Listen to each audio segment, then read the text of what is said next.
જાડી ચામડી એટલે શું? કોઈ નિયમમાં નહીં માનવાનું, કોઈ માણસાઈમાં નહીં માનવાનું, કોઈ લો ફોલો નહીં કરવાના, એને કહેવાય જાડી ચામડીના. મને એમાં અતિશય જાડી ચામડીના વળી પાછા એને કહેવાય તમે કંઈક કહો તો તમને બે ગાડું દે.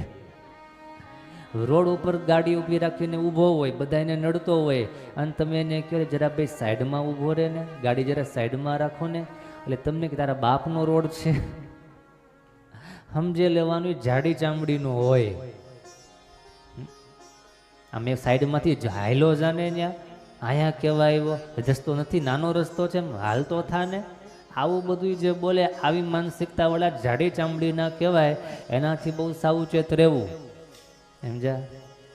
સમાજમાં એનું કંઈ લાંબુ સ્થાન નહીં, સમાજમાં સારા માણસોમાં એની કંઈ ગણના થાય નહીં. એ સમાજનું ન્યુસન્સ કહેવાય. પણ એની સામે વધારે કાંઈ કોઈ એક્શન લે નહીં, કોઈ કંઈ બોલે